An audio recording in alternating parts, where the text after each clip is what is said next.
இதைச் செய்தால் எனக்கு என்ன நன்மை ஏற்படும் என்ற சிறிதளவு பேராசையுடன் இருங்கள். சோம்பேறித்தனத்திற்கான சிறந்த தீர்வு இதுதான்.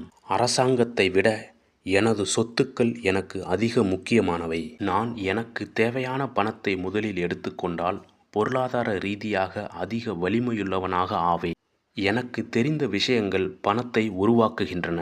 எனக்கு தெரியாத விஷயங்கள் எனது பணத்தை தொலைத்து விடுகின்றன.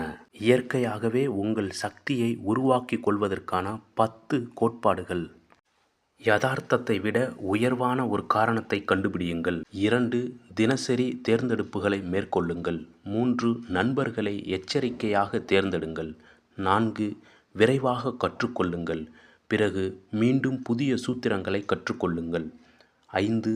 முதலில் உங்களுக்கு கொடுக்க வேண்டியதை கொடுத்து கொள்ளுங்கள். சுய ஒழுக்கம். 6. நல்ல ஆலோசனைகளுக்கு நல்ல ஊக்கத்தொகையை கொடுங்கள். 7. ஒன்றும் செய்யாமல் எதையாவது பெறும் சக்தி செவ்விந்தியர்களைப் போல கொடுங்கள். ஒருமித்த கவனத்தின் சக்தி. சொத்துக்களை பயன்படுத்தி ஆடம்பர வசதிகளை வாங்குங்கள். கனவுகளின் சக்தி. கதாநாயகர்களை தேர்ந்தெடுங்கள்.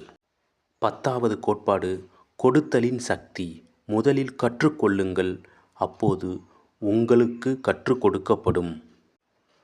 முதலில் கொடுங்கள், பிறகு உங்களுக்கு கொடுக்கப்படும்.